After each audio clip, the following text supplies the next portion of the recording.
wherever and whenever through our social media platforms, now live on just a click away. Global news, sports, business reports, politics, issues, events and happenings around the world, your favorite past and present TV programs, drama, documentaries, and foreign news headlines. Log on to www.youtube.com/NTA2Lagos.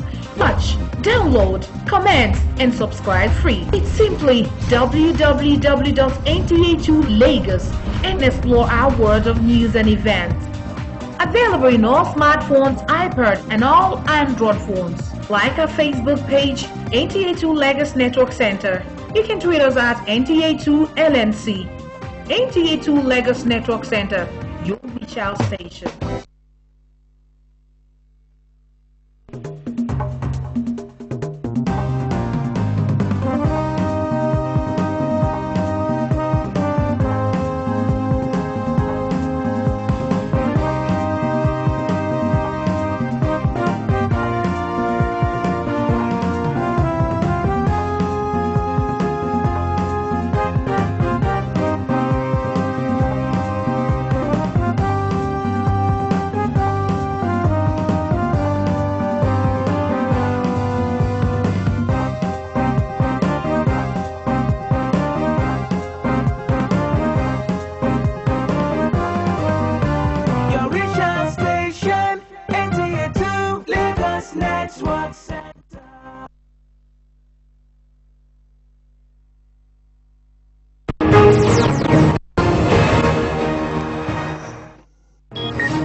Hello, once again, it's good to be with you and to invite you to come to the table and join us on our program, Close Flow, here on NTA2 Lagos Network Center.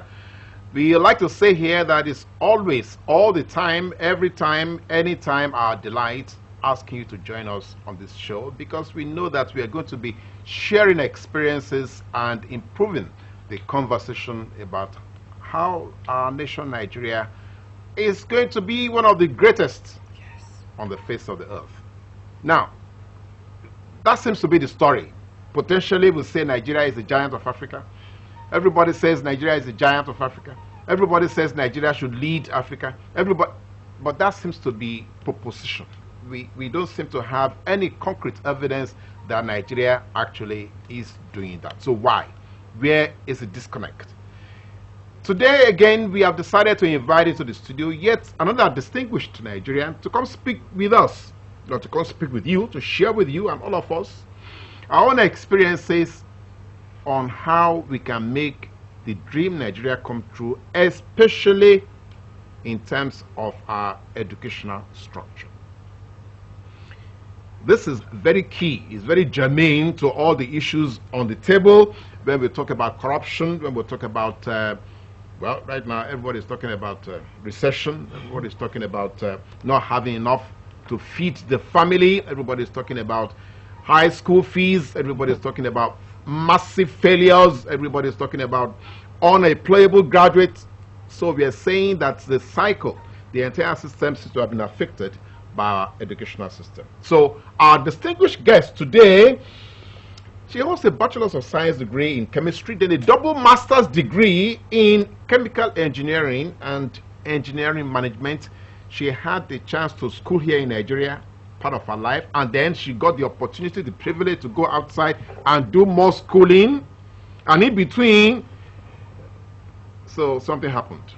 We will talk about that also. So my pleasure to welcome again onto Close Flow for today, Adetola Salau. You're welcome to Close Flow. Thank you, sir. Good morning. Thank you, everyone. You're welcome again. Yes. You were here before, but we will not talk about that. Thank you for having me back. We will not talk about that. No. We'll talk about what is available now. But let me just titillate you a bit. Are we still battling with the notion that mathematics is such a difficult subject to deal with? Just, I mean, are we still battling with that in there? Yes, we are, unfortunately. We still are. A lot of our children have the unfortunate notion that it is so difficult and it's irrelevant to the real world and to real life. Unfortunately, mathematical reasoning is one of the key, how will I put it, one of the core skills that's going to be needed for the future, which is what we're going to be talking about. Yes, we'll talk about that. Yes. We'll talk about that. I just wanted to just tease. So yes, just tease you a little bit. Now, so totally, what are the perspectives that we see that are prevalent? Perspectives prevalent about our educational system, both within and outside. You have done both. So, what are the overall, overwhelming perspectives we have about our educational system, within and outside? Within, I will say we still have the wrong mindset about education being a means to an end. We still have it being that at the end of it, you're going to get this paper, you're going to get a job. That's not what education is. Education is about learning. So we still have that mindset here in Nigeria. Look, that is within. Within Nigeria. Now, the outside world is still battling its own battles too. You know, when we talk about the States and a place like the United Kingdom, they also are battling their own, but at least they're beginning to position themselves where they're beginning to get ready to prepare themselves. Previously, when we're talking about math, I alluded to being ready for the future. I call it being future ready. They are beginning to position their countries, position their children towards that. There are particular countries in Europe, Denmark, Finland. A lot of people talk about Finland a lot. They have definitely positioned their students being ready for the future. What they do with education is not about the end result, about getting the job and having the certificate. It's about learning. And learning, people need to understand, learning is supposed to constantly take place. I'm talking all the time. Even now, I'm constantly learning. Yes, it's lifelong. And that's the benefit. You're constantly repositioning yourself, constantly preparing yourself. Because you see, one of the things that we need to understand is that 65% of the children right now who are entering into primary school will work in new job types and also in places that do not exist right now, functions that do not exist right now. So imagine 65%. That means in the schools, they are teaching them the same 20th century models that are no longer available. They have nothing, outdated, they are archaic. They don't enable them to do nothing. You're getting upset. You're getting it makes me upset. No, but let's know, before you get too upset. No, seriously, what you're saying here is alarming. What you're saying is that our current educational system is not in the same trajectory that the global. Is that what you're saying? That's what I'm saying, unfortunately. I'm saying that the 21st century is here. Yes, the 20th century is here. A lot of the learning that we're still doing, the methods that we're using, the methodology we're using are still like a silo, like a factory style. You come to school, this is what you do, you regurgitate what you're already given. It's the same stuff from the 20th century. Whereas in the 21st century, there are core skills, core abilities that you need to have to make yourself flexible and adaptable to constant change. We're not teaching that right now. No, when you say core skills, are they interactive? Are they things that you have to learn by interacting with your teachers or something you learn by yourself? How do you ramp up on that? They're both. You're going to learn by interacting with your peers. You're going to learn them by example, your teacher teaching you, and you're going to also learn some of them by yourself. Those are the core skills. We're going to talk about the core skills. We're going to display them later. What are these core skills? Why are they irrelevant? And why do I say that they are geared more towards the 21st century? Now, something that you have said here, because you say you're going to display, now, that means you're not being speculative. That means we have done a study. There has been a study about this, a world report, and that's why I pulled it off from. And beyond that world report, I'm seeing the same trend over and over in different trends. I read a report by Stanford University, and Stanford is very big on research, so they don't just pull things out of the air. Stanford University and also the United States, the government, have also done this research. I pulled it out of there about these 21st century skills. So that's why I keep talking about it over and over and over, being future ready. Something I talk about a lot in my writing. I even wrote a book called Future Readiness in Education. And my goal is to be able to share with as many educators here in Nigeria as possible and parents, because I wrote for parents and educators on it. Now, that is another issue. Yes. That is another prevalent issue. So what are the ratios? What are the ratios saying? Teachers, students in primary schools, in secondary schools in Nigeria, tertiary university, I mean, what the ratios say? Are the ratios addressing what you're talking about here now? Unfortunately, no. They are not addressing it. All the way from primary schools, secondary schools, and universities. Just last week, I was at the university, and I was in a class, a physics class. Yeah. I made a self-video about video that I recorded. And I was in this class, and this physics teacher was just going on and on, droning to himself while writing on the board. He wasn't engaging any of his students. He wasn't stressing. Guys, the reason we're talking about electricity. No, this is university. I said university. And he wasn't talking about, guys, you know, we're doing this, how are we going to apply this? You know, there's so many things going on right now in the world. That, okay, perfect example. The power output we have in Nigeria. Yeah. That's a perfect problem that you can say, guys, how do we address this? What are the things that we need to put in place? You engage them yes, in that engage them. Yes, in that conversation. How do we solve this problem? What and what can we use to match up? Okay, yes, our dams and the electricity, unfortunately, with the things that are happening, is not being able to match up. Yes. If we now use alternative means, well, how much would they be able to generate? Make them think. Make them start solving problems. Stop using just textbook issues. Oh, here, guys, okay, this is the problem. Solve this. F is equal to no. Relevant with projects, things that are hands-on, things that are happening right now. Solve problems. That's why you're in school. Remember I said education is about learning. Learning means what? You are solving problems. You're looking around you and saying, ah, this is happening. How do I take care of this?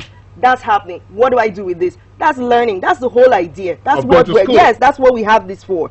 Things are happening around you. How do you solve it? How do you change it?